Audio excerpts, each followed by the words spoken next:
Let's welcome in our MLB insider, Jim Bowden.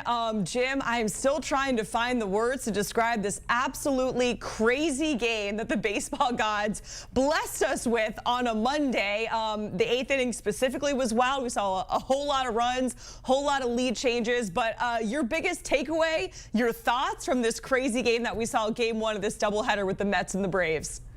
My biggest takeaway is Major League Baseball could not have scripted a better way to start the postseason.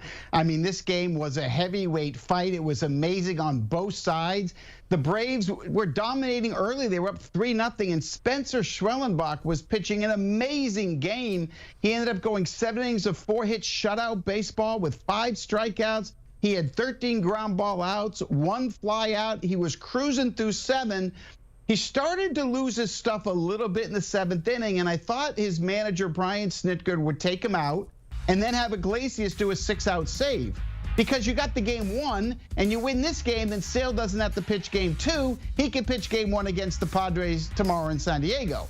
But instead, he had Schwellenbach go out, and he didn't have it. He gave up a hit. They then took him out. Jimenez came in, and all of a sudden you had the Marte single, the Lindor single, the Iglesias single, Vientos with a sac fly. Nimmo hits a home run. Mets go up. Braves come back to take the lead when Ozzie Albies, after homering, doubles with the bases loaded. The Braves go up by 1, and then the MVP candidate, yep, that's right, Francisco Lindor, a 2-run homer to put the Mets ahead in what was an amazing way to start the postseason. Unbelievable, Jacqueline. We couldn't have asked for a better, more exciting game. I think I needed a defibrillator. Same. I literally felt like I was going to pass out at several moments during this game, Jim. A roller coaster game, but just kind of a roller coaster season for the Mets as well, because at one point we were talking about, are they going to be sellers maybe? That we had like the grimmest Mets era where they kept winning all these games in a row, and now we're thinking, hey, are they going to collapse now and make the postseason? Then we get this crazy game. What are your expectations at this point, based off of what you've seen in this whole season in its entirety for the Mets once it comes to the wild card and just in the postseason in general? Well, I certainly think they have the offense to win some exciting games like they did this game. And you saw some great at-bats. I mean, forgetting the big homers by Lindor and Nimmo, the Jose Iglesias base hit to right field on that 2-strike approach. That was an amazing swing, and that's something this team can do. Mark Vientos with a really good at-bat to get that sacrifice fly, and that's what this Mets lineup can do. They can score runs. What concerns me about the Mets in the postseason is going to be the pitching. Do they have enough pitching to go deep into October? That's going to be my biggest question for New York going forward. So lucky for us, Jim, we get more baseball because this was game 1 of a doubleheader, and now the Braves are in this must-win scenario for game 2, and you already alluded to it.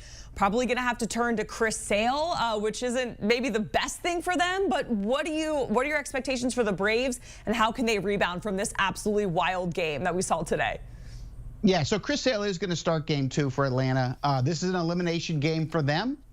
He has been the best pitcher in the National League this year. He is going to win the Cy Young Award in the National League. And they saved him for this in case this happened. They saved him for an elimination game. They were hoping to win game 1 so they could play the Padres tomorrow at Petco with Sale on the mound. Now Sale won't be able to pitch in that series at all because they need him to get to the playoffs. So he's going to be going against not the entire Mets lineup, because the Mets manager, Carlos Mendoza, is going to have to rest Francisco Lindor with the back that he's gone through. I haven't seen the lineup yet, but he may rest some of his other starters as well, something that I definitely would do just to prepare for game 1 tomorrow, because remember, their first game is going to start tomorrow. And for the Braves, you throw your best pitcher, and you hope he can single-handedly take you to the playoffs. Now, remember, if the Braves win game 2, they will play the Padres tomorrow at Petco while the Mets travel to Milwaukee to play the Milwaukee Brewers. But wow, what an exciting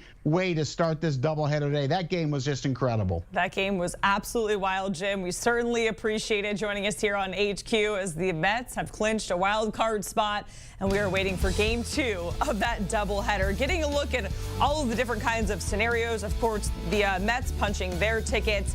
If the Mets sweep, then the Diamondbacks, they're sitting at home hoping for a sweep, because then they get into the postseason. And the Braves, if they win, they will get that second NL wild card spot. Game 2 of that doubleheader a little bit later this afternoon.